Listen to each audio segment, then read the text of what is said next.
Hey guys, welcome back, welcome to M Y. आज के lecture में हम करने जा रहे हैं ग्रेविटेशन का चैप्टर। इसके जितने भी इंपॉर्टेंट कॉन्सेप्ट हैं वो हम आज के लेक्चर में डिस्कस करने वाले हैं। तो ग्रेविटेशन को हम तीन पार्ट में करने वाले हैं। Gravitation part number 1, gravitation part number 2 और ग्रेविटेशन पार्ट नंबर 3। तो तीन पार्ट में हम आपको करवाने वाले इसके जितने भी इंपॉर्टेंट टॉपिक्स हैं। जैसे हम बात करें, एक तो सबसे इंपॉर्टेंट टॉपिक है यहाँ पर यूनिवर्सल लॉ ऑफ ग्रेविटेशन, है ना। Newton's universal law of gravitation, जिसे हम बोलते हैं न्यूटन के गुरुत्वाकर्षण का सार्वत्रिक नियतांक, न्यूटन्स लॉ ऑफ ग्रेविटेशन, है ना। और सेकेंड हम बात करेंगे acceleration of due to gravity. Acceleration due to gravity का जो कॉन्सेप्ट है जी, इससे आपके क्वेश्चन बहुत बार पूछे जाते हैं, ठीक है। और इसके बाद हम बात करते हैं तीसरे जो सेक्शन में, वो है एस्केप वेलोसिटी और सैटेलाइट के बारे में। तो एस्केप वेलोसिटी और सैटेलाइट से जितने भी क्वेश्चन पूछे जाते हैं वो हम सारे यहाँ पर डिस्कस करेंगे। Each and every point we have discuss here, ठीक है। चलिए हम बात करते हैं। तो सबसे पहले हम बात करेंगे यहाँ पर ग्रेविटेशन में। जो टॉपिक हम आज के लेक्चर में कवर करने वाले हैं वो है आपका यूनिवर्सल लॉ ऑफ ग्रेविटेशन, ठीक है। Newton's universal law of gravitation हम बोल सकते हैं उसको। न्यूटन के सार्वत्रिक गुरुत्वाकर्षण का नियम, इसको हम बोल सकते हैं हिंदी में। चलिए ठीक है, तो शुरू करते हैं। जैसे आपने देखा होगा कि होता क्या है कि हमारे आसपास जितनी भी चीजें हैं या फिर हम कोई भी ऑब्जेक्ट देखें ब्रह्मांड में, है ना, कोई भी चीज हम ऊपर की ओर फेंकते हैं वो हमेशा नीचे की ओर आ जाती है अपने आप। जब भी कोई भी हम ऑब्जेक्ट को ऊपर से फेंक दें या फिर सिंपल छोड़ दीजिए, आपने कोई फोर्स भी अप्लाई नहीं किया, आपने जस्ट कोई ऑब्जेक्ट लिया और उस ऑब्जेक्ट को जस्ट छोड़ दिया आपने वहीं पे, तो वो ऑब्जेक्ट हमेशा नीचे ही आता है, ऊपर क्यों नहीं जाता है ना। तो इसका भी एक रीजन है। तो ये सब हम आपको आज के लेक्चर में डिस्कस करने वाले हैं। इसके अलावा आपने देखा होगा कि दुनिया ब्रह्मांड में कोई भी दो ऑब्जेक्ट, जैसे हमने अर्थ ले ली, तो अर्थ सूरज के चारों ओर, सन के चारों ओर चक्कर लगाती रहती है। वो सूरज की जो ऑर्बिट है, सन की जो ऑर्बिट है, उसको छोड़ के नहीं जाती है ना। या फिर हम ये कह सकते हैं कि जो अर्थ है, अर्थ के चारों तरफ मून यानी जो चंद्रमा है वो चक्कर लगाता रहता है।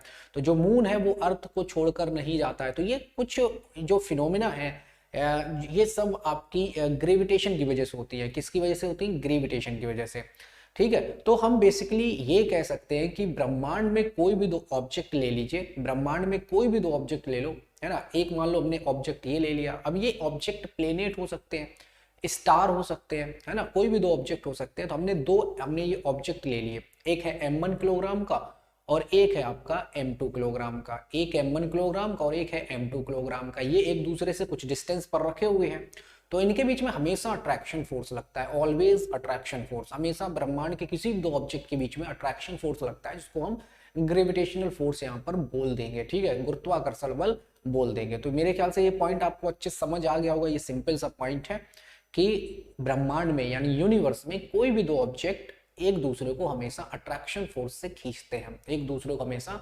अट्रैक्शन फोर्स लगाते हैं, ठीक है। चले तो बात करते हैं, इसके इंट्रोडक्शन से शुरुआत करेंगे, है ना। लास्ट में हम क्वेश्चंस देखेंगे कुछ।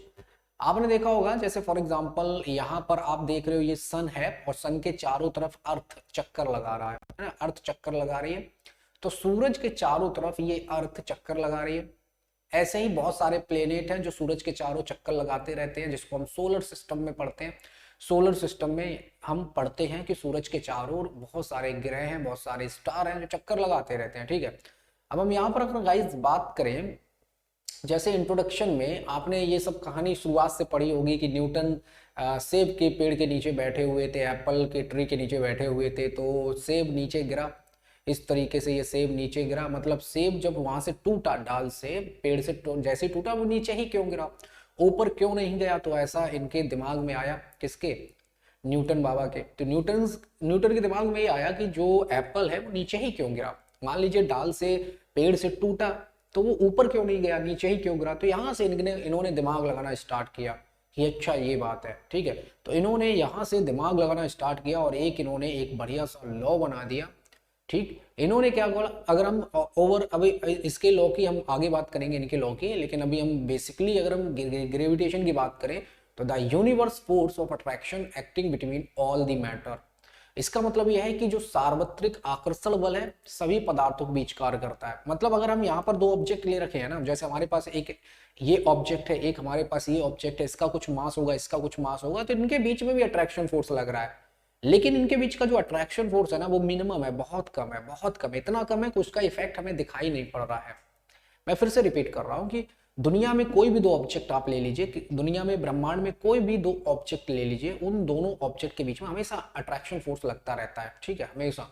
मतलब जितने भी दुनिया में मैटर हैं, जितने भी दुनिया में पदार्थ हैं, उनके बीच में हमेशा आकर्षण बल लगता है, हमेशा अट्रैक्शन फोर्स लगता रहता है, ठीक है। अब ये है कि ये जो अट्रैक्शन फोर्स है कब दिखाई पड़ेगा, इसका इफेक्ट कब नहीं दिखाई पड़ेगा, ये डिपेंड करेगा मास पे। मतलब अगर दो ऑब्जेक्ट हम बहुत बड़े मास के ले लें, जैसे हमने दो प्लेनेट ले लिए, एक हमने अर्थ ले ली, एक हमने मून ले लिया, तो अर्थ और मून का जो द्रव्यमान है बहुत ज्यादा होता है, तो इनके बीच में जो अट्रैक्शन फोर्स लगता है वो हमें दिखाई पड़ता है, उसका इफेक्ट हमें समझ आता है।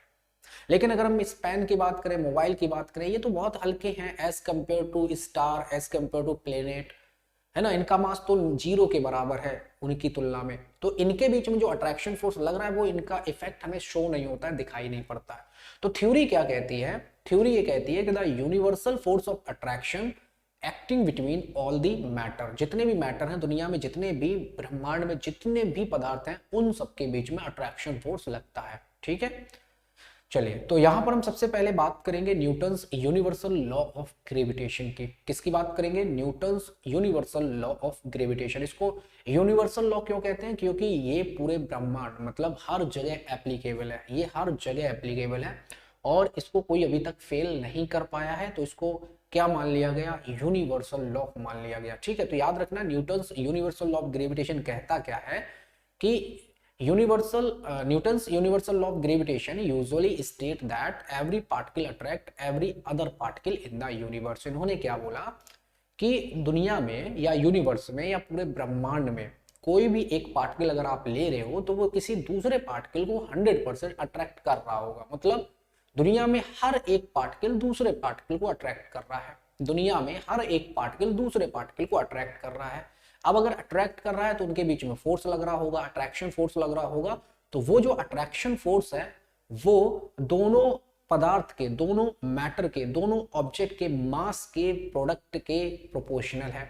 प्रोडक्ट का मतलब क्या है, इसको मैं ऐसे समझा देते हैं। मान लीजिए हमारे पास ये एक ऑब्जेक्ट है ब्रह्मांड में और ये एक दूसरा ऑब्जेक्ट है ब्रह्मांड में, इन दोनों का कुछ ना कुछ मास होगा, इन दोनों का कुछ ना कुछ मास होगा। तो हमने मान लिया इसका m1 किलोग्राम है और इसका जो मास है वो m2 किलोग्राम है। अब ये कुछ ना कुछ डिस्टेंस पर रखे होंगे एक दूसरे से, तो वो जो डिस्टेंस है वो हमने मान ली कि इन दोनों के बीच की जो डिस्टेंस है वो r मीटर है, या d कर मान सकते हो या r मान सकते हो। तब इन्होंने कहा क्या कि जब भी ब्रह्मांड में, जब भी यूनिवर्स में हम कोई भी दो ऑब्जेक्ट लें, वो एक दूसरे को हमेशा अट्रैक्शन फोर्स लगा रहे होंगे, उनके बीच में हमेशा एक अट्रैक्शन फोर्स लगेगा। मतलब ये जो m1 है वो m2 को अपनी तरफ खींच रहा होगा और m2 जो है वो m1 को अपनी तरफ खींच रहा होगा।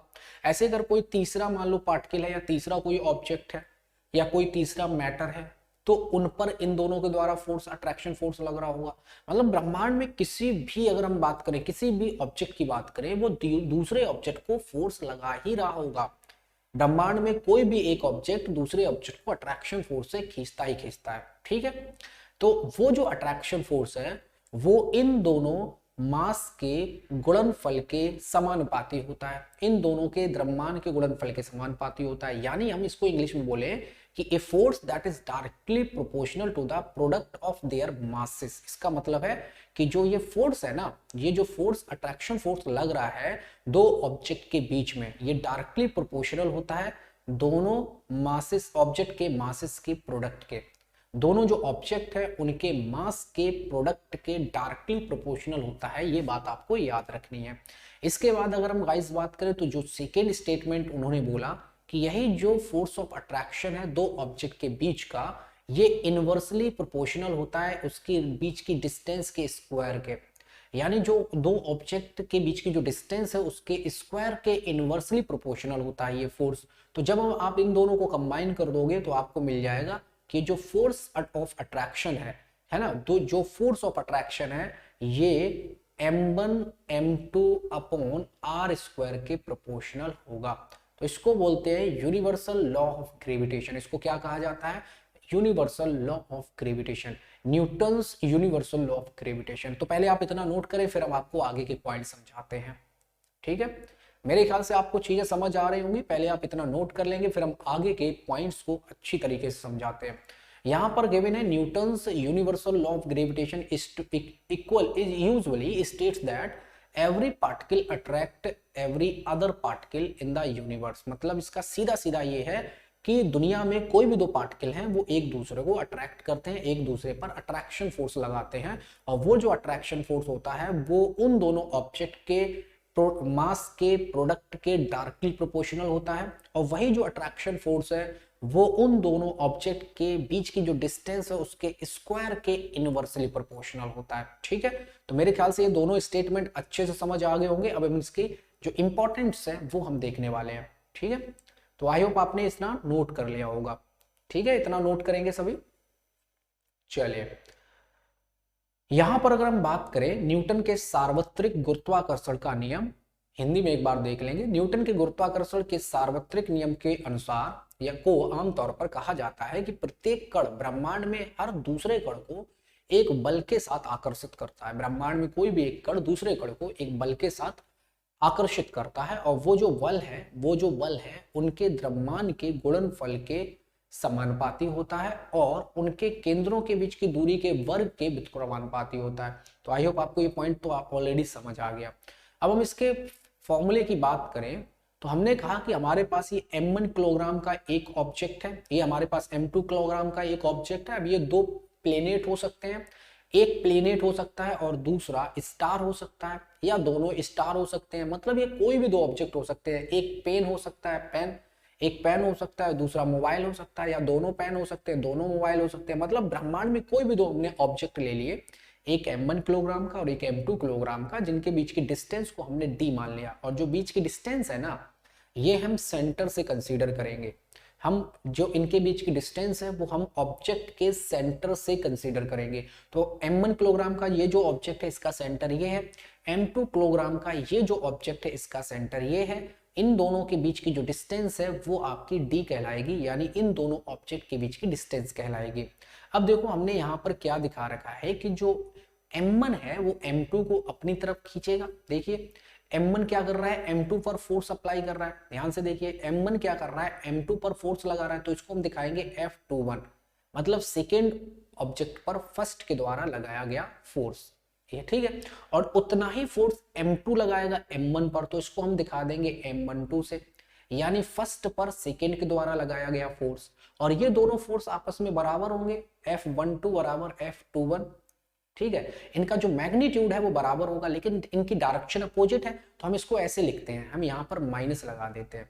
हम यहाँ पर क्या लगा देते हैं, माइनस लगा देते हैं गाइस। अगर हम यहाँ पे इसको ऐसे लिखना चाहें F12 बराबर F21, तो हम यहाँ माइनस लगा देंगे। माइनस ये शो कर रहा है कि जो F12 है और जो F21 है, मतलब F12 का मतलब है कि फर्स्ट वाले ऑब्जेक्ट पर सेकेंड वाले ऑब्जेक्ट ने जो फोर्स लगाया अट्रैक्शन फोर्स, और F21 का मतलब है सेकेंड वाले ऑब्जेक्ट पर फर्स्ट वाले ऑब्जेक्ट ने जो अट्रैक्शन फोर्स लगाया।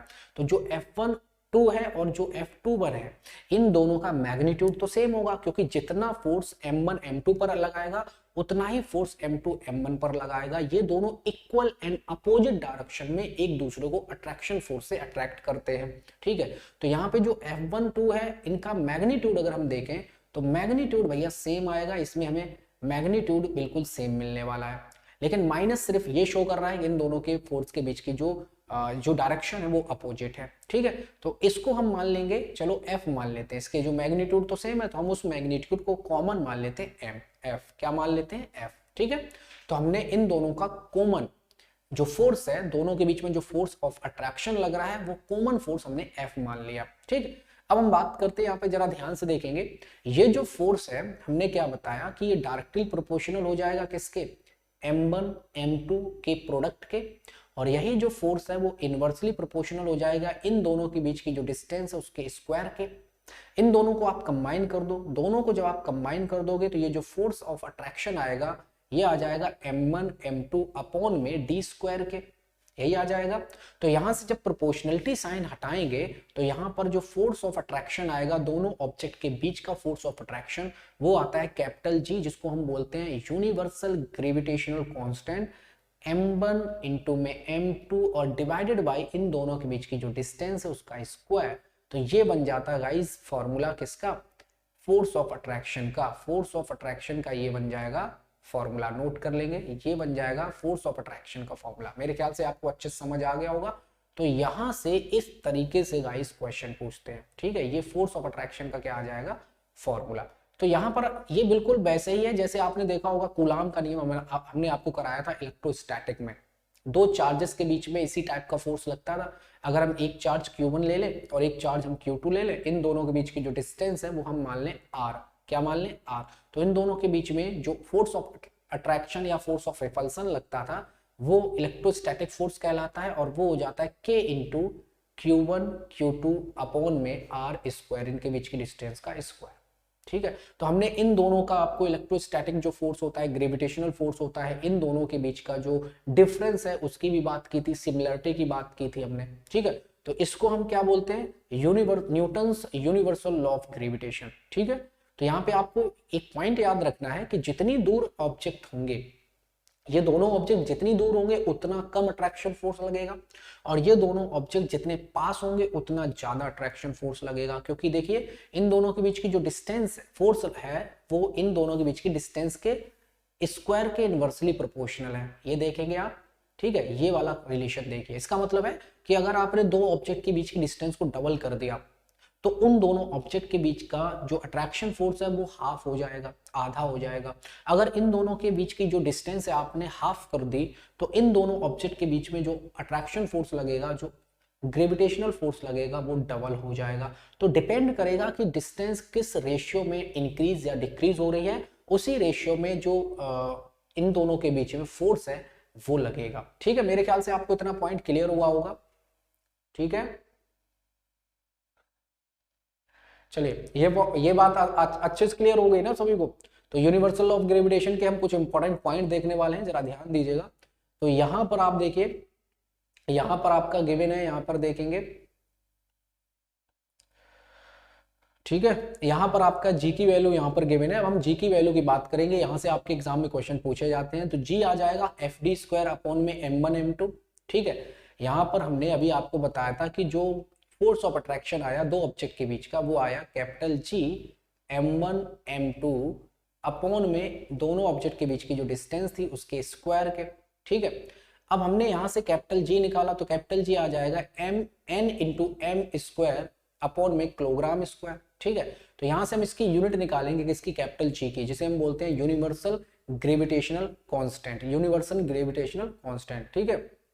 Hello hello hello, good afternoon सभी को, ठीक है। तो आई होप आपको समझ आ रहा होगा ये कॉन्सेप्ट, इसको आप जल्दी से नोट करेंगे। सभी को हमने क्या बताया, दो ऑब्जेक्ट के बीच में जो फोर्स ऑफ अट्रैक्शन लगता है, ठीक है, वो फोर्स ऑफ अट्रैक्शन F बराबर क्या हो जाएगा, capital G m1 m2 upon में इन दोनों के बीच की जो डिस्टेंस है उसका स्क्वायर, ठीक है। तो यहां से कैपिटल जी निकालो, कैपिटल जी आ जाएगा एफ डी स्क्वायर अपॉन में m1 m2, F D square upon m1 m2। अब इसकी यूनिट निकाल लोगे, फोर्स की यूनिट क्या होती है, न्यूटन होती है, डी क्या है मीटर, तो मीटर स्क्वायर हो जाएगा, अपॉन में kilogram into kilogram, kilogram square. तो newton metre square upon kilogram square will be the unit for universal gravitational constant, ठीक है। यूनिवर्सल ग्रेविटेशनल कांस्टेंट की यूनिट हो जाएगी न्यूटन मीटर स्क्वायर अपॉन में किलोग्राम स्क्वायर, ठीक है। अब यहां से इसकी डायमेंशन भी पूछी जाती है, तो डायमेंशन कैसे कैलकुलेट करोगे। डायमेंशन को निकालने का तरीका यह है कि कैपिटल जी की हमने यूनिट निकाल ली न्यूटन मीटर स्क्वायर अपॉन में किलोग्राम स्क्वायर। हमें पता है न्यूटन की क्या होती है, न्यूटन की MLT-2 होती है डायमेंशनल फॉर्मूला, और मीटर की क्या होती है, L स्क्वायर होती है, और डिवाइड कर देंगे m स्क्वायर किलोग्राम के लिए, ठीक है। तो यहां से जब आप देखेंगे तो m की पावर -1 आ जाएगा, L की पावर यहां से 3 आ जाएगा, और T की पावर -2 हो जाएगा। ये हो जाएगा इसका डायमेंशनल फॉर्मूला ग्रेविटेशनल कांस्टेंट का, ठीक है। अभी हम बहुत सारे पॉइंट इससे रिलेटेड बताने वाले हैं जो आपके एग्जाम में पूछे जाते हैं। तो दो क्वेश्चन हमने यही बता दिया कि एक तो इसकी यूनिट पूछी जाती है न्यूटन मीटर स्क्वायर अपॉन में किलोग्राम स्क्वायर, किसकी, यूनिवर्सल ग्रेविटेशनल कांस्टेंट की, जिसको हम कैपिटल जी से रिप्रेजेंट करते हैं, और एक इसका डायमेंशनल फॉर्मूला पूछा जाता है जो m की पावर -1, L की पावर 3 और T की पावर -2 निकल के आता है डायमेंशनल फॉर्मूला। और इसकी एक वैल्यू भी होती है, क्योंकि ये यूनिवर्सल ग्रेविटेशनल कांस्टेंट है, इसकी एक वैल्यू होती है, वो लिखेंगे वैल्यू G बराबर 6.67 into 10⁻⁻11 kilogram newton metre square upon kilogram square, ठीक है। इसको आप नोट कर लेंगे, न्यूटन मीटर स्क्वायर अपॉन में किलोग्राम स्क्वायर, ये इसकी फॉर्मूला, इसका जो वैल्यू है वो भी आपको याद रखनी है। ये वैल्यू आपके एग्जाम के लिए बहुत ज्यादा इंपॉर्टेंट है, क्योंकि यहाँ से आपके सीधे क्वेश्चन पूछ लिए जाते हैं कि कैपिटल जी की वैल्यू क्या होती है, यूनिवर्सल ग्रेविटेशनल कांस्टेंट की वैल्यू क्या होती है। तो इसकी एक तो वैल्यू आपको याद रखनी है, दूसरा इसका ये जो यूनिट है इस यूनिट को आप याद रखेंगे, और थर्ड इसका डायमेंशनल फॉर्मूला आप याद रखेंगे। ठीक है, मेरे ख्याल से ये पॉइंट क्लियर हो गया। चलिए नोट कर लेंगे। अब हम यहाँ पे कुछ इंपॉर्टेंट बात एक क्वेश्चन लगवाने जा रहे हैं। जैसे आपके एग्जाम में इस टाइप से क्वेश्चन पूछ लिए जाते हैं, आपसे कहा कि हमारे पास दो ऑब्जेक्ट हैं, एक है m1 किलोग्राम का और एक है m2 किलोग्राम का, इस तरीके से, और ये एक दूसरे से मान लीजिए r मीटर की दूरी पर रखे हुए हैं। तब इनके बीच में जो ग्रेविटेशनल फोर्स लग रहा है वो F लग रहा है। आपसे कह दिया इन्हीं दो ऑब्जेक्ट की जो डिस्टेंस है वो हमने डबल कर दी, मतलब इनका जो मास है वो सेम रखा हमने, m1 किलोग्राम और m2 किलोग्राम, इनका मास सेम है, लेकिन इन दोनों के बीच की जो डिस्टेंस है डबल कर दी। डबल डिस्टेंस करने से इनके बीच का फोर्स कितना हो जाएगा बताइए। एफ डैश आपसे पूछा गया है, तो एफ डैश कैसे कैलकुलेट करोगे, हमने आपको बताया। आप इसको एक तो डायरेक्ट कर सकते हैं, क्योंकि जो इन दोनों के बीच में जो फोर्स ऑफ अट्रैक्शन लग रहा है, फोर्स ऑफ अट्रैक्शन क्या है, इन दोनों के बीच की जो डिस्टेंस है उसके स्क्वायर के इनवर्सली प्रोपोर्शनल है। तो इसका मतलब अगर हम बात करें एफ प्रोपोर्शनल है 1/r स्क्वायर के, तो यहाँ पे डबल कर दिया आर को अगर आप डबल कर दोगे तो जो फोर्स ऑफ अट्रैक्शन है वो क्या F/4 हो जाएगा, क्या F/4 हो जाएगा, क्योंकि यहाँ पर r की जगह 2r रखेंगे तो 2 का स्क्वायर 4 और r स्क्वायर। ठीक है, आप अगर चाहो तो ये कॉमन सेंस से लगा सकते हो, और नहीं तो आपको क्या करना है, यहाँ से एक फॉर्मूला बना लीजिए। जो F और इन दोनों के बीच की जो डिस्टेंस और फोर्स है उनमें जो रिलेशन निकल के आएगा वो निकल के आएगा F1 में F2 बराबर R2 में R1 का होल स्क्वायर। आप इस तरीके से F2 की वैल्यू निकाल सकते हैं। F1 आपको ऑलरेडी ये गिवन होगा, ठीक है, और R1 की वैल्यू गिवन होगी। R2 उन्होंने बोल दिया कि 2 टाइम्स R कर दिया या आधा कर दिया, तो यहाँ से आप F2 की वैल्यू निकाल सकते हैं। ये एक आपको रिलेशन याद रखना है, ठीक है, ये आपको एक रिलेशन याद रखना है। मेरे ख्याल से ये पॉइंट क्लियर हो गया होगा। एक क्वेश्चन तो आपको इजीली समझ आ गया। दूसरा क्वेश्चन आपके एग्जाम में जो पूछा गया है वो कुछ इस प्रकार से पूछा गया है। आपसे कहा कि हमारे पास ये एक m1 किलोग्राम का कोई ऑब्जेक्ट है, एक हमारे पास ये m2 किलोग्राम का कोई ऑब्जेक्ट है। इन दोनों के बीच की जो डिस्टेंस है वो मान ली d मीटर है। तो इन दोनों के बीच में जो ग्रेविटेशनल फोर्स लग रहा है वो F है। अब इन्होंने कहा है कि अगर हम दोनों के मास को डबल कर दे, मतलब इन दोनों ऑब्जेक्ट का डबल मास कर दिया है, 2m1 कर दिया, और जो m2 था उसे 2m2 कर दिया, और इन दोनों के बीच की डिस्टेंस को भी डबल कर दिया या हाफ कर दिया। चलो इन दोनों के बीच की डिस्टेंस हाफ कर दी, इन दोनों की जो बीच की डिस्टेंस है उसको चलो डबल कर देते हैं, उनको डबल कर दिया, मतलब सब कुछ डबल कर दिया। हमारे पास m1 किलोग्राम का एक ऑब्जेक्ट था, एक m2 किलोग्राम का ऑब्जेक्ट था, इन दोनों के बीच की डिस्टेंस d थी, तब इनके बीच में जो अट्रैक्शन फोर्स यानी ग्रेविटेशनल फोर्स लग रहा था वो कैपिटल F लग रहा था। अब सेकंड सिचुएशन में क्या किया, इन दोनों का मास डबल कर दिया और इन दोनों को डबल दूरी पर रख दिया, तब इनके बीच में जो अट्रैक्शन फोर्स लगेगा वो कितना लगेगा। तो आप अगर कॉमन सेंस लगाओ तो यहां से आपको समझ आ रहा होगा कि अगर मास डबल किया, मास के डबल करने से क्या होगा कि फोर्स बढ़ जाएगा, लेकिन यहाँ पे इस डिस्टेंस भी डबल कर दी तो उतना ही फोर्स घट जाएगा। तो आपके दिमाग में थोड़ा सा ये आइडिया आ गया होगा कि फोर्स सेम रहने वाला है, लेकिन कैसे रहने वाला है उसको हम कैलकुलेट कर लेते हैं। तो इसको हमने एफ डैश मान लिया।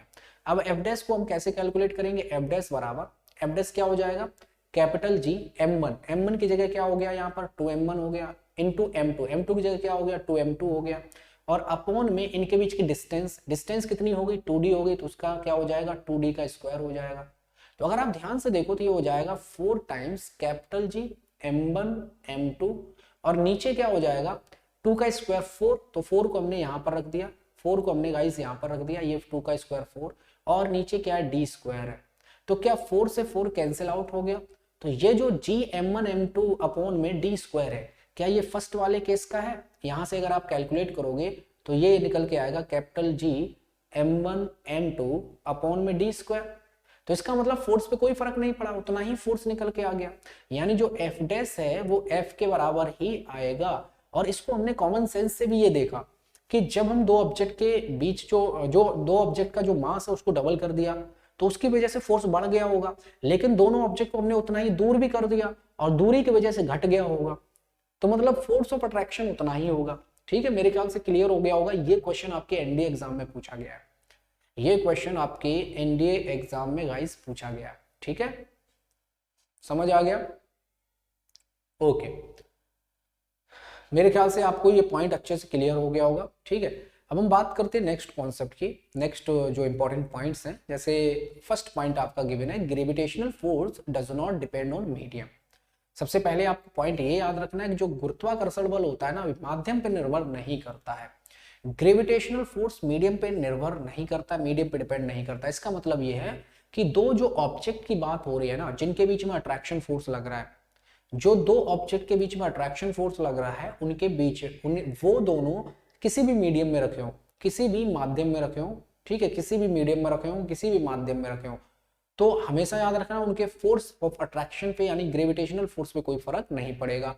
फॉर एग्जांपल हमने यहाँ पर एक ले लिया m1 किलोग्राम का ऑब्जेक्ट और एक हमने यहाँ पर ले लिया m2 किलोग्राम का ऑब्जेक्ट, और इन दोनों के बीच की जो डिस्टेंस है वो है d। ठीक है, तो इनके बीच में जो फोर्स ऑफ अट्रैक्शन लगेगा या ग्रेविटेशनल फोर्स लगेगा वो हमने F मान लिया। अब इन दोनों ऑब्जेक्ट को आप किसी भी मीडियम में रख दो, पानी में रख दो जाके, या फिर आप मिट्टी के तेल में रख दो, केरोसिन ऑयल में, कहीं भी रख दो, इन दोनों के बीच में जो अट्रैक्शन फोर्स है वो उतना ही लगेगा हर मीडियम में, हर जगह। ठीक है, ये है इसका मतलब, क्योंकि मीडियम पे डिपेंड नहीं कर रहा है। इन दोनों के बीच का जो फोर्स है वो कितना निकल के आता है, F बराबर कैपिटल G m1 m2, और अपॉन में इन दोनों के बीच की जो डिस्टेंस है वो क्या है, d है, इसका स्क्वायर। अब यहाँ पर देखो मास क्या है, कांस्टेंट है, d क्या है, कांस्टेंट है। g की वैल्यू की बात करें, ये तो यूनिवर्सल कांस्टेंट है, g की फिक्स वैल्यू है। अगर हम g की वैल्यू की बात करें तो कितनी है, 6.67 into 10 to the power minus 11। ये तो पूरे ब्रह्मांड में कहीं भी चेंज नहीं होने वाली, याद रखना। अभी हम आगे इनके पॉइंट्स लिखेंगे। जो कैपिटल G की वैल्यू है 6.67 into 10 to the power minus 11, इसकी वैल्यू ये ब्रह्मांड के किसी भी कोने पर चले जाओ, किसी भी ग्रह पर चले जाओ, कहीं भी कैपिटल G की वैल्यू चेंज नहीं होती है। तो इसका मतलब जो ग्रेविटेशनल फोर्स ऑफ अट्रैक्शन है वो कहीं भी मीडियम पे डिपेंड नहीं करता है। तो आपको मेरे ख्याल से ये फर्स्ट पॉइंट इजीली समझ आ गया। ठीक है, सेकेंड पॉइंट की बात करें, gravitational force is the weakest force. ये बहुत ही दुर्बल फोर्स है, बहुत कमजोर बल है। क्यों? देखिए, हमने कहा कि हमारे पास ये m1 किलोग्राम और m2 किलोग्राम का ये जो ऑब्जेक्ट है, इन दोनों के बीच की डिस्टेंस d है, तो इनके बीच में जो अट्रैक्शन फोर्स लग रहा है वो क्या लग रहा है, F बराबर कैपिटल G m1 m2, और अपॉन में इन दोनों के बीच की डिस्टेंस का स्क्वायर। अब यहाँ पे जो कैपिटल G है, क्या इसकी वैल्यू देखो बहुत छोटी है यार, 10 टू द पावर माइनस 11। यानी अगर हम इसकी G की वैल्यू को ऐसे लिखें, G की वैल्यू को हमने यहाँ पर लिखा, ये क्या था, 6.67 था ना, 6.67, और यहाँ पर क्या है, 10 की पावर माइनस 11 है। तो इसका मतलब इसको हम ऐसे लिख सकते हैं, 0 0 0, आप बढ़ाते चले जाओ, 0 0 0 0, इस तरीके से 0 1 2 3 4 5 6 7 8, 3 0 और बढ़ानी पड़ेंगी इस तरीके से, ये हो जाएगी इसकी वैल्यू। अब बताइए कैपिटल जी की वैल्यू ये होगी जाके। ठीक है, ये वैल्यू कैपिटल जी की होगी जाके मेरे भाई। और अगर आप इस तरीके से 6.67 इसको ऐसे लिखना चाहो तो आप ऐसे भी लिख सकते हो। देखिए ध्यान से, कैपिटल जी की वैल्यू क्या है, कैपिटल जी की वैल्यू है 6.67 into 10 to the power minus 11। तो ये पॉइंट कहां पर है, यहां पर रखा हुआ है।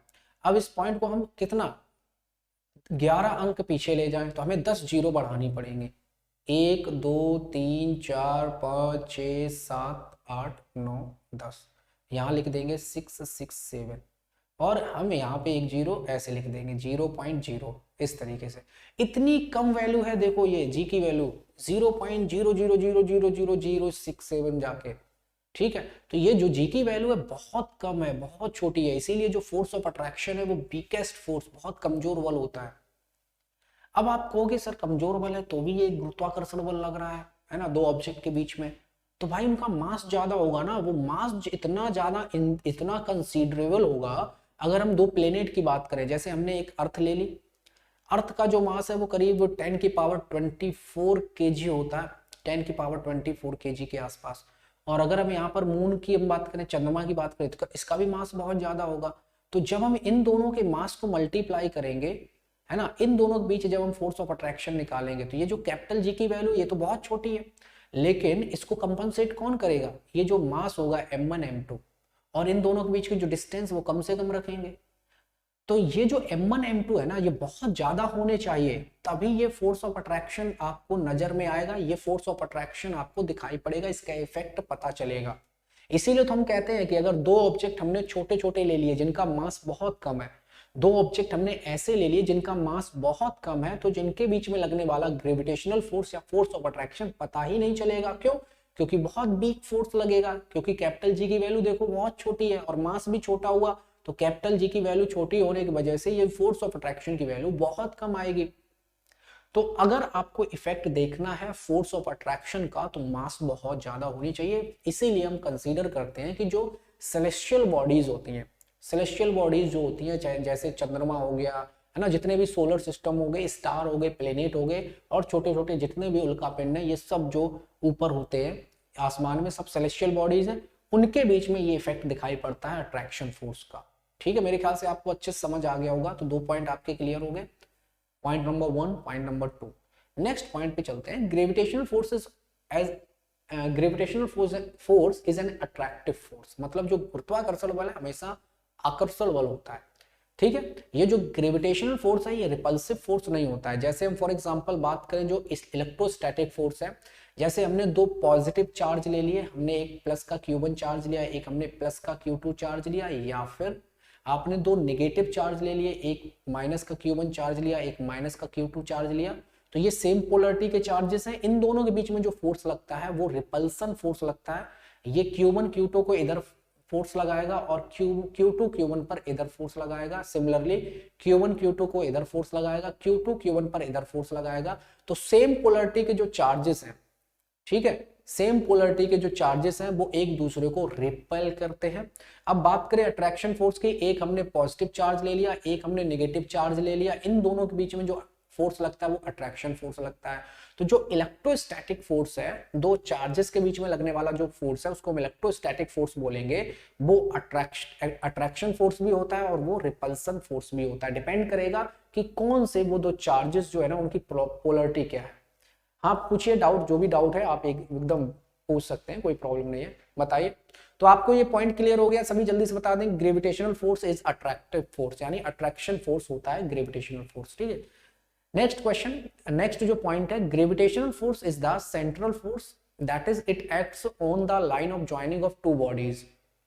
ठीक है, जो ग्रेविटेशनल फोर्स होता है ये अट्रैक्शन फोर्स होता है। क्या होता है? सेंट्रल फोर्स होता है। सेंट्रल फोर्स का मतलब है कि जैसे हमने दो ऑब्जेक्ट लिए इस तरीके से, ये जो दो ऑब्जेक्ट लिए ना, इनके बीच की जो डिस्टेंस है वो हम सेंटर से मेजर करते हैं। ये हमने दो ऑब्जेक्ट ले लिए, इन दोनों के सेंटर हमने ये कंसीडर किए, और इस सेंटर से जो लाइन जाती है इसको लाइन ऑफ ज्वाइनिंग कहते हैं। इन दोनों बॉडीज के सेंटर से जो लाइन जाती है उसको लाइन ऑफ ज्वाइनिंग कहते हैं, LOJ, लाइन ऑफ ज्वाइनिंग कहते हैं। तो जो अट्रैक्शन फोर्स लगता है वो इसी लाइन ऑफ ज्वाइनिंग पर लगता है, इसी लाइन ऑफ ज्वाइनिंग पर लगेगा। ऐसा नहीं है कि इन दोनों के बीच में जो अट्रैक्शन फोर्स लग रहा है वो इधर डायरेक्शन में लग रहा है या इधर डायरेक्शन में लग रहा है, ये लाइन ऑफ ज्वाइनिंग में लगेगा। जो लाइन ऑफ ज्वाइनिंग होती है वहीं पर अट्रैक्शन फोर्स लगता है, ग्रेविटेशनल फोर्स लगता है। इसीलिए इसको हम सेंट्रल फोर्स कहते हैं। क्या कहते हैं? सेंट्रल फोर्स कहते हैं। तो ये पॉइंट भी आपको याद रखना है। तो मेरे ख्याल से थर्ड पॉइंट भी आपको क्लियर हो गया, फोर्थ पॉइंट भी आपको क्लियर हो गया। ठीक है, समझ आ गया? बहुत अच्छे। नेक्स्ट पॉइंट की हम गाइस बात करते हैं। नेक्स्ट है आपकी स्क्रीन पर जो point, gravitational force. Gravitation force is a conservative force, it is a non contact force. तो दो बातें और आपको याद रखनी है कि ये कंजर्वेटिव फोर्स होता है। कंजर्वेटिव फोर्स का मतलब ये संरक्षी बल होता है। मतलब ग्रेविटेशनल फोर्स के द्वारा जब हम वर्क डन निकालेंगे, वर्क डन कैलकुलेट करेंगे, तो पाथ पे डिपेंड नहीं करता है, याद रखेंगे। कंजर्वेटिव फोर्स वो फोर्स होते हैं, कंजर्वेटिव फोर्स वो फोर्स होते हैं जिनकी वजह से हम जो वर्क डन निकालते हैं वो वर्क डन पाथ पे डिपेंड ना करे, वो सिर्फ इनिशियल और फाइनल पॉइंट पे डिपेंड करे। ऐसे फोर्सेस को हम कंजर्वेटिव फोर्स कहते हैं। तो जो इलेक्ट्रोस्टैटिक फोर्स होता है, जो कंजर्वेटिव, जो आपका ग्रेविटेशनल फोर्स होता है, और स्प्रिंग फोर्स होता है। स्प्रिंग फोर्स की बात करें, ग्रेविटेशनल फोर्स की बात करें, इलेक्ट्रोस्टैटिक फोर्स की बात करें, ये तीनों कंजर्वेटिव फोर्स होते हैं, याद रखिएगा। ठीक है, हाँ जी, आपकी बिल्कुल यहाँ पर पूरी कंप्लीट साइंस चल रही है अच्छे से, ठीक है। आप प्रीवियस ईयर मतलब जितनी भी आपकी यहाँ पे प्लेलिस्ट बनी हुई है उन प्लेलिस्ट से सारे के सारे चैप्टर आपको मिल जाएंगे। रात को 9 बजे हम क्वेश्चन प्रैक्टिस की क्लास भी करवा रहे हैं और यहाँ पर हम कॉन्सेप्ट की क्लास करवा रहे हैं। पूरी कंप्लीट सिलेबस है आपका, ठीक है। तो यहाँ पे आई होप आपको समझ आ गया होगा, gravitation force is a conservative force, it is a non contact force, ठीक है। कि जो कंजर्वेटिव फोर्स का मतलब हमने आपको ऑलरेडी बता दिया, वो फोर्स जिनकी वजह से हम वर्क डन निकालते हैं वो वर्क डन इनिशियल और फाइनल पॉइंट पे डिपेंड करे, पाथ पे डिपेंड ना करे, तो ऐसे वर्क डन ऐसे फोर्स को हम कहते हैं कंजर्वेटिव फोर्स। और कौन कौन से होते हैं? Gravitational force, electrostatic force, spring force, ये सब क्या होते हैं? कंजर्वेटिव फोर्स होते हैं। और जितने कंजर्वेटिव फोर्स होते हैं इनके पास पोटेंशियल एनर्जी होती है। क्या होती है? पोटेंशियल एनर्जी होती है जितने भी कंजर्वेटिव फोर्स होते हैं, ठीक है। इसीलिए आपने देखा होगा ग्रेविटेशनल पोटेंशियल एनर्जी हम लोग पढ़ते हैं, इलेक्ट्रोस्टैटिक पोटेंशियल एनर्जी हम लोग पढ़ते हैं, है ना, इलास्टिक पोटेंशियल एनर्जी हम लोग पढ़ते हैं जो स्प्रिंग में होती है, एक्सेट्रा। तो ये सारे पॉइंट आपको याद रखने हैं। अगर हम नॉन कंजर्वेटिव फोर्स की बात करें तो जो फ्रिक्शन फोर्स होता है वो नॉन कंजर्वेटिव फोर्स होता है। तो कुछ पॉइंट है जो आपको याद कर लेने हैं, ठीक है। बिल्कुल, हाँ ओजस्वी, बिल्कुल आपका जो साइंस वाला पोर्शन होता है ना, ये सभी क्लासेस के लिए होता है। आपको बिल्कुल भी इसमें कंफ्यूज होना ही नहीं है, क्योंकि मैं उस लेवल का कराते हुए चल रहा हूँ कि एक भी क्वेश्चन ना छूटे। आपकी हर लेवल की साइंस यहाँ पे कंप्लीट होगी, ठीक है। तो यहाँ पे आप देखिए, it hold good for distant and heavy object such as stars and planets. हमने क्या बताया कि जितने ये जो डिस्टेंट ऑब्जेक्ट होते हैं ना, दूर के ऑब्जेक्ट जो होते हैं, जैसे कि स्टार हो गए, जैसे कि प्लेनेट हो गए, उनके बीच में जो अट्रैक्शन फोर्स है वो आपको पता चलेगा, क्योंकि उनका मास ज्यादा होता है, ठीक है। तो आई होप आपको ये पॉइंट क्लियर हो गया होगा कि जो ग्रेविटेशनल फोर्स है ये हमें दिखाई पड़ता है हैवी ऑब्जेक्ट्स के बीच में, जैसे स्टार, जैसे प्लेनेट एटसेट्रा, ठीक। चले कुछ पॉइंट और हैं, जरा देखते हैं। यूनिवर्सल ग्रेविटेशनल कांस्टेंट की हम बात करेंगे, इसके बारे में हमने कुछ पॉइंट्स ऑलरेडी बता दी हैं। अब जैसे हम बात करते हैं हेनरी कैवेंडिश की, अब आपके दिमाग में आएगा कि जो कैपिटल जी की वैल्यू है 6.75 into 10 to the power -11 newton metre square upon में किलोग्राम स्क्वायर, ये जो वैल्यू है ये न्यूटन ने कैलकुलेट की होगी, तो ऐसा कंफ्यूजन होता है, लेकिन ऐसा नहीं है। हेनरी कैवेंडिश, ये याद रखना, ये क्वेश्चन आपके एग्जाम में आ चुका है। हेनरी कैवेंडिश ने कैपिटल जी की जो वैल्यू है 6.75, यहाँ पे एक्चुअल में 6.67, हाँ ठीक है, यहाँ पर ऐसे आप करो। जो हेनरी कैवेंडिश है, Henry Cavendish determined capital G as 6.75 into 10 to the power -11 newton metre square upon kilogram square in laboratory. Lab में पहले ये वैल्यू कैलकुलेट की गई थी कैपिटल जी की, लेकिन जो आज एक्सेप्टेड वैल्यू है वो है 6.67 इंटू 10 टू द पावर -11, ठीक है। सबसे पहले जो कैलकुलेट की गई वो ये कैलकुलेट की गई, लेकिन कुछ कैलकुलेशंस के बाद पता चला होगा कि भाई कि ये एक्सेप्टेड वैल्यू है, ये फिक्स वैल्यू है, ठीक है। नेक्स्ट पॉइंट आपको याद रखना है, जो कैपिटल जी की वैल्यू है same everywhere in the universe. इसका मतलब है कि ये पूरे ब्रह्मांड में कैपिटल जी की वैल्यू कभी भी चेंज नहीं होने वाली है, हर जगह सेम रहेगी। इसीलिए इसको कहा जाता है यूनिवर्सल ग्रेविटेशनल कांस्टेंट। इसीलिए इसको क्या कहते हैं? यूनिवर्सल ग्रेविटेशनल कांस्टेंट कहते हैं। इसको सार्वत्रिक गुरुत्वाकर्षण स्थिरांक कहा जाता है, क्योंकि पूरे ब्रह्मांड में इसकी वैल्यू चेंज नहीं होती है, ठीक है। तो ये पॉइंट आई होप आपको समझ आ गया होगा। मतलब कैपिटल जी की वैल्यू अर्थ पर, मून पर या फिर मंगल ग्रह पर, किसी भी ग्रह पर चले जाओ सेम रहने वाली है। इसके बाद में it's value does not depend on time. Capital G की जो वैल्यू है, कैपिटल जी की जो वैल्यू है 6.67 इंटू 10 टू द पावर -11, ये टाइम पर डिपेंड नहीं करती है। ऐसा नहीं है कि टाइम के बाद चेंज हो जाए, मतलब 1 साल बाद हमने देखा इसकी वैल्यू चेंज होगी, 2 साल बाद हमने देखा इसकी वैल्यू चेंज होगी, तो ये टाइम पे डिपेंड नहीं करती है, प्लेस पे डिपेंड नहीं करती है। ऑलरेडी हमने बताया कि आप अगर अर्थ पर हो तो भी कैपिटल जी की वैल्यू यही रहेगी, आप अगर मून पर हो तो भी कैपिटल जी की वैल्यू यही रहेगी, तो प्लेस पे भी डिपेंड नहीं करती है। और डिस्टेंस बिटवीन टू बॉडीज, दो बॉडीज कितने पास हैं या कितनी दूर हैं, जिनके बीच में अट्रैक्शन फोर्स यानी ग्रेविटेशनल फोर्स लग रहा है, उनकी डिस्टेंस के बीच, उन ऑब्जेक्ट के बीच की जो डिस्टेंस हो उस पे भी कैपिटल जी की वैल्यू डिपेंड नहीं करती है, ठीक है। मेरे ख्याल से ये पॉइंट क्लियर हो गया होगा। चलिए आगे बात करते हैं। नेक्स्ट है important point, it's value does not depend upon the nature of the medium. मतलब मीडियम का क्या नेचर है, मीडियम का क्या नेचर है। जैसे जैसे हमने कहा कि दो ऑब्जेक्ट हवा में है, दो ऑब्जेक्ट हवा में है, एयर में है, तो उनके बीच में अट्रैक्शन फोर्स लग रहा है, ग्रेविटेशनल फोर्स लग रहा है, तो जितना ग्रेविटेशनल फोर्स लग रहा होगा वो लगने दो, ठीक है। अब उन्हीं दो ऑब्जेक्ट को हम मिट्टी के तेल में ले आए या पानी के अंदर ले आए, तो कैपिटल जी की वैल्यू चेंज नहीं होगी, इसीलिए उन दोनों ऑब्जेक्ट के बीच में जो फोर्स ऑफ अट्रैक्शन है वो भी चेंज नहीं होगा। तो ये बात भी आपको अच्छे से याद रखनी है। It's value does not depend upon the nature and size of the bodies. ये भी आपको याद रखना है कि भाई बॉडीज का साइज क्या है। अगर हम यहाँ पर एक पेन ले लें और एक हमने मोबाइल ले लिया, इनके बीच में जो अट्रैक्शन फोर्स निकालोगे ना, तो इसका मास मल्टीप्लाई कर दो कैपिटल जी के साथ और इनके बीच की जो डिस्टेंस है उसके स्क्वायर को डिवाइड कर दो। कहने का मतलब यह है कि इन दो ऑब्जेक्ट के बीच में भी अगर आप ग्रेविटेशनल फोर्स कैलकुलेट करोगे तो भी कैपिटल जी की वैल्यू हम 6.67 इंटू 10 की पावर -11 ही यूज करने वाले हैं। मतलब कैपिटल जी की वैल्यू दो बॉडीज के, दो ऑब्जेक्ट की शेप पे, साइज पे डिपेंड नहीं करती है, ठीक है। तो कैपिटल जी की वैल्यू के बारे में आपको अच्छे से पॉइंट क्लियर हो गई है, नोट कर लेंगे सभी, ठीक है भाई। कैपिटल जी की वैल्यू के बारे में आपको अच्छे से ये पॉइंट क्लियर हो गए होंगे, ठीक है। अब देखो हम कुछ और पॉइंट देख लेते हैं। अगर हम यहाँ पर ये हमने जो आज के कॉन्सेप्ट में ये जो पॉइंट्स थे वो हमने डिस्कस कर लिए। अब हम स्टार्टिंग में कुछ हमने क्वेश्चंस दिए थे, वो क्वेश्चंस देख लेते हैं एक बार, ठीक है।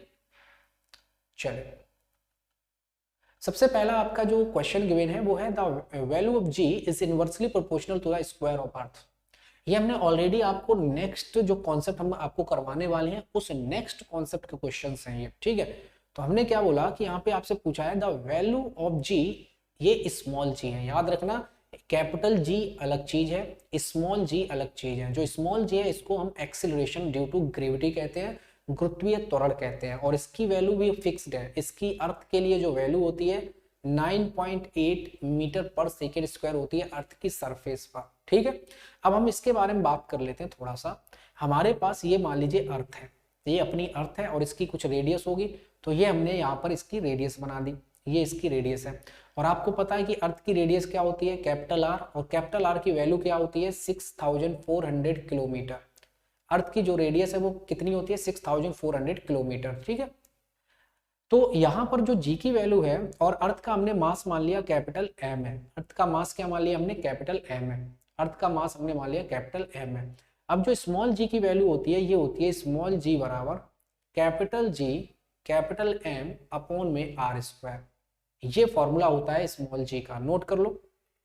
स्मॉल जी का जो फॉर्मूला निकल के आता है अर्थ के लिए, किसके लिए, अर्थ के लिए, तो यहाँ पर लिख देते हैं स्मॉल जी का जो फॉर्मूला अर्थ के लिए निकल के आता है स्मॉल जी बराबर capital G capital M upon में कैपिटल आर स्क्वायर। अब हमें कैपिटल जी की वैल्यू पता है 6.67 इंटू 10 की पावर -11, कैपिटल एम की वैल्यू पता है, कैपिटल एम क्या, अर्थ का मास, अर्थ का जो मास होता है ये होता है 6 into 10 to the power 24 kg, approximate इतना लेते हैं, ठीक है। तो और रेडियस हमें अर्थ की पता है 6400 किलोमीटर, 6400 किलोमीटर। इन सब की वैल्यू आप रख दो, जी की वैल्यू, कैपिटल जी की, कैपिटल एम, कैपिटल आर की वैल्यू जब आप पुट करोगे तो आपको जी बराबर मिलेगा, स्मॉल जी बराबर मिलेगा अप्रोक्सीमेट 9.8 मीटर पर सेकेंड स्क्वायर, यहां से निकल के आता है। और इस स्मॉल जी को हम बोलते हैं एक्सीलरेशन ड्यू टू ग्रेविटी। क्या कहा जाता है इसको, एक्सीलरेशन ड्यू टू ग्रेविटी कहा जाता है।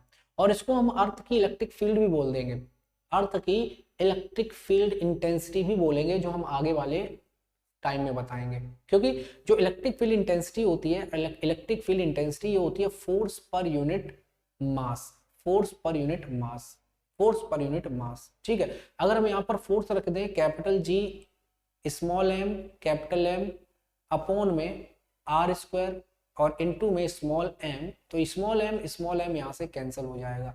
तो capital G capital M upon में आर स्क्वायर बचा, capital G capital M upon में आर स्क्वायर बचा। तो यही जो इलेक्ट्रिक फील्ड इंटेंसिटी है अर्थ के लिए, वही एक्सीलरेशन ड्यू टू ग्रेविटी होती है अर्थ के लिए। क्या बताया मैंने, जो इलेक्ट्रिक फील्ड इंटेंसिटी, ठीक, सॉरी इलेक्ट्रिक फील्ड नहीं, हम क्या बोल रहे हैं, ग्रेविटेशनल फील्ड है ना, gravitational field intensity, not electric field, gravitational field intensity, ठीक है। तो जो ग्रेविटेशनल फील्ड इंटेंसिटी होती है ना, वो होती है फोर्स पर यूनिट मास, और जो इलेक्ट्रिक फील्ड इंटेंसिटी होती है उसे हम ई से रिप्रेजेंट करते हैं, वो होती है फोर्स पर यूनिट चार्ज, जो हम इलेक्ट्रोस्टैटिक में पढ़ते हैं, ठीक है। तो यहाँ पर अगर हम बात करें, जो ग्रेविटेशनल फील्ड इंटेंसिटी होती है फोर्स पर यूनिट मास होती है। तो फोर्स क्या हो जाएगा, मास, कोई ऑब्जेक्ट होगा उसका मास m होगा, उस ऑब्जेक्ट और अर्थ के बीच की जो फोर्स लग रहा होगा वो क्या लगेगा, capital G small m capital M upon में r², अर्थ की रेडियस, और इनटू में स्मॉल m है नीचे, स्मॉल m कैंसिल, तो capital G capital M upon में कैपिटल R² क्या निकल के आ गया, स्मॉल जी। तो याद रखो स्मॉल जी जो है ना वो इलेक्ट्रिक फील्ड इंटेंसिटी होती है अर्थ, सॉरी मैग्नेटिक, अरे यार ग्रेविटेशनल फील्ड इंटेंसिटी होती है किसके लिए, अर्थ के लिए। ग्रेविटेशनल फील्ड इंटेंसिटी हम लोग बहुत कम वर्ड यूज करते हैं, हम लोग इलेक्ट्रिक फील्ड इंटेंसिटी ज्यादा यूज करते हैं वर्ड, इसीलिए बार बार दिमाग में क्या आ जा रहा है, इलेक्ट्रिक फील्ड इंटेंसिटी, लेकिन ये है क्या, ग्रेविटेशनल फील्ड इंटेंसिटी। ध्यान से इसको देखना, ठीक है। तो यहाँ पे अब आपका जो क्वेश्चन था वो सिंपल आपको समझ आ गया होगा कि जो स्मॉल जी है वो इनवर्सली प्रोपोर्शनल है अर्थ की रेडियस के स्क्वायर के, अर्थ की रेडियस के स्क्वायर के। तो यहाँ पे आंसर बी आ जाएगा। तो बी ऑप्शन आपका राइट आंसर था इस क्वेश्चन का, मेरे ख्याल से समझ आ गया होगा, ठीक है भाई। इसको आप लोग आंसर कर देंगे, बी ऑप्शन आपका राइट हो जाएगा। एक क्वेश्चन और देख लेते हैं। The period of artificial geostationary satellite is, जो जियोस्टेशनरी सैटेलाइट होता है ना इसका जो टाइम पीरियड है वो देखेंगे। ये हमारी अर्थ है, ये जो अर्थ है ना इससे 36,000 किलोमीटर पर, अर्थ की सरफेस से 36,000 किलोमीटर पर एक ऑर्बिट होती है। इस ऑर्बिट को हम कहते हैं जियो स्टेशनरी ऑर्बिट। क्या कहते हैं, जियो स्टेशनरी ऑर्बिट, ठीक है। और इसमें जो ग्रह, इसमें जो सैटेलाइट चक्कर लगाता है, उपग्रह चक्कर लगाता है, उसको हम जियो स्टेशनरी सैटेलाइट कहते हैं। तो जो जियो स्टेशनरी सैटेलाइट है वो अर्थ के साथ साथ घूमता है, और आपको पता है अर्थ कितने टाइम में रोटेट हो जाती है, 24 घंटे में। तो ये जो जियो स्टेशनरी सैटेलाइट है ये भी कितने घंटे में चक्कर लगा लेगा, 24 आवर में। तो इसका मतलब आंसर क्या आ जाएगा, 24 आवर, ठीक है। समझ आ गया मेरे ख्याल से। डिटेल में हम आगे लेक्चर्स में पढ़ेंगे इसकी थ्योरी में, ठीक है। If body is taken from the equator to the pole, it's mass, हमेशा याद रखना कि मास किसी भी बॉडी का हमेशा सेम रहता है। ब्रह्मांड के किसी भी कोने पर ले जाओ, मास किसी भी बॉडी का हमेशा सेम रहेगा। तो आप पोल से आप अर्थ के पोल से चाहे इक्वेटर की तरफ जाओ या इक्वेटर से पोल की तरफ जाओ, या फिर आप ऑब्जेक्ट को ब्रह्मांड के किसी भी कोने पर ले जाओ, मास हमेशा रिमेन अनचेंज्ड, हमेशा सेम रहेगा। तो इस क्वेश्चन का आंसर हम कर देंगे सी ऑप्शन। क्या आ जाएगा, सी ऑप्शन, ठीक है। एक और क्वेश्चन है, इसको भी देख लीजिए। Which one of the following interaction is the weakest, इसके बारे में अभी हमने बात की। निम्नलिखित में से कौन सा अनियोन बल सबसे दुर्बल होता है, सबसे दुर्बल बल कौन सा है। हमने अभी आज के ही लेक्चर में आपको समझाया कि दो ऑब्जेक्ट के बीच में जो ग्रेविटेशनल फोर्स लगता है, अट्रैक्शन फोर्स है ना, ग्रेविटेशनल फोर्स लगता है, उसे अट्रैक्शन फोर्स बोलते हैं, क्योंकि जो ग्रेविटेशनल फोर्स है वो अट्रैक्शन फोर्स ही होता है। तो जो ग्रेविटेशनल फोर्स है ये सबसे कमजोर वाला है, ये वीकेस्ट फोर्स है। और सबसे स्ट्रॉन्गेस्ट फोर्स कौन सा होता है, स्ट्रॉन्गेस्ट फोर्स होता है स्ट्रॉन्ग न्यूक्लियर फोर्स। जो न्यूक्लियर फोर्स होता है ना, न्यूक्लियस के जो सब एटॉमिक पार्टिकल्स हैं उनके बीच में जो लगता है ना, न्यूक्लियर फोर्स जिसको हम बोलते हैं, ये स्ट्रॉन्गेस्ट फोर्स है। स्ट्रॉन्ग न्यूक्लियर फोर्स को हम कहते हैं स्ट्रॉन्गेस्ट फोर्स। सबसे कमजोर वाला है ग्रेविटेशनल फोर्स, जिसे हम गुरुत्वाकर्षण बल कहते हैं, ठीक है। तो इसके बारे में भी हम डिटेल में बात करेंगे। तो मेरे ख्याल से चारों क्वेश्चन आपको अच्छे समझ आ गए होंगे, इसमें कुछ भी नहीं था, सिंपल क्वेश्चंस थे, ठीक है। तो बेसिक आज के लेक्चर हमने आपको क्या कराया है, जितना भी law of universal of gravitation का कॉन्सेप्ट था वो हमने डिस्कस किया। और जो फोर्स ऑफ अट्रैक्शन है, ग्रेविटेशनल फोर्स, और वो इलेक्ट्रोस्टैटिक फोर्स है, इन दोनों के बीच का जो डिफरेंस है, जो सिमिलरिटीज है, वो भी आपको याद रखनी है। हमने क्या बताया, जो ग्रेविटेशनल फोर्स है ये अट्रैक्शन फोर्स होता है, इलेक्ट्रोस्टैटिक फोर्स रिपल्सन और अट्रैक्शन दोनों होता है, ठीक है। बाकी अगर हम बात करें, जो इलेक्ट्रोस्टैटिक फोर्स है वो मीडियम पे डिपेंड करता है, ग्रेविटेशनल फोर्स मीडियम पे डिपेंड नहीं करता है। ग्रेविटेशनल फोर्स कमजोर वाला है, वीकेस्ट फोर्स है, और जो इलेक्ट्रोस्टैटिक फोर्स है वो ग्रेविटेशनल फोर्स से बहुत ज्यादा स्ट्रॉन्ग होता है, ठीक है। तो ये कुछ पॉइंट्स हैं जो आपको एक्स्ट्रा याद रखने हैं। तो अच्छे समझ आ गया होगा, ठीक है, बहुत बढ़िया, क्लियर है। चलिए, तो ये था हमारा आज का लेक्चर। बाकी के हम आपको कराने वाले हैं नेक्स्ट लेक्चर में, यानी कल के लेक्चर में हम ग्रेविटेशन पार्ट नंबर 2 करवाएंगे, जिसमें हम mainly acceleration due to gravity g की बात करेंगे। किसकी बात करेंगे, acceleration due to gravity small g की बात करेंगे, ठीक है। इसकी बात करेंगे, स्मॉल जी की बात करेंगे। तो यहाँ पर आपका ये टाइम टेबल गिवन है, द हिंदू एडिटोरियल की क्लास सुबह 7 बजे चलती है, 11 बजे इंग्लिश की क्लास चलती है जिसमें वोकैब जिसमें आपकी कॉन्सेप्ट या क्वेश्चन प्रैक्टिस हो रहे हैं। वोकैब लैडर की क्लास सुबह 8 बजे, इंग्लिश की फिर से 12 बजे क्लास चलती है। 1 बजे आपकी फिजिक्स की क्लास हम ले रहे हैं जिसमें हम डेली कुछ ना कुछ टॉपिक आपके कंप्लीट करवा रहे हैं। और 9 बजे वाली क्लास में आपकी केमिस्ट्री क्लास चल रही है जिसमें हम आपको प्रीवियस क्वेश्चंस बिल्कुल एक्सप्लेन करके करवा रहे हैं। और 3 बजे आपकी मैथ की क्लास चल रही है। तो ये टाइम टेबल है, आप देख लेंगे। और ये टाइम टेबल जो गिवन है एनडीए, अग्निवीर, सभी एग्जाम के लिए, डिफेंस के जितने भी एग्जाम है सबके लिए इंपॉर्टेंट है। ठीक है, अगर हम यहाँ पर बात करें, आप सभी एम्बाइब एप्लीकेशन को डाउनलोड करके इंस्टॉल कर लेंगे क्योंकि एम्बाइब एप्लीकेशन पर आपको बहुत ही शानदार कंटेंट अवेलेबल है। अगर आप किसी भी एग्जाम की प्रिपरेशन कर रहे हैं, उस एग्जाम से रिलेटेड पढ़ना चाहते हैं, रिवाइज करना चाहते हैं, तो आपको रिवीजन करने के लिए कंटेंट मिल जाएगा 3D एनिमेशन के साथ, एआई टेक्नोलॉजी के साथ, जिससे आप टफ से टफ कॉन्सेप्ट को बिल्कुल इजी वे में समझ सकते हैं। और अगर आप क्वेश्चन की प्रैक्टिस करना चाहते हैं तो आपके एग्जाम ओरिएंटेड बेहतरीन क्वेश्चंस मिल जाएंगे जिसको आप प्रैक्टिस कर सकते हो। साथ साथ में आप अपनी परफॉर्मेंस को हर तरीके से चेक कर सकते हो। ठीक है, और आपको अगर सभी क्लासेस की पीडीएफ चाहिए तो imbibe achieve defence Telegram channel को ज्वाइन कर ले। तो ये जो टेलीग्राम चैनल है, आपको इन सबके जो लिंक्स हैं वो वीडियोस के डिस्क्रिप्शन में मिल जाएंगे। ठीक है, चैनल को सभी स्टूडेंट सब्सक्राइब जरूर करें, जितने भी आने वाले वीडियोस हैं उनकी नोटिफिकेशन मिलती रहेगी। और सभी स्टूडेंट तक इसको शेयर करें जिससे कि सभी स्टूडेंट जितने भी डिफेंस की प्रिपरेशन कर रहे हैं सबको फायदा हो। ठीक है, चलिए तो मिलते हैं फिर नेक्स्ट क्लास में। तब तक के लिए थैंक यू, शुक्रिया। Keep embibing, we believe in you.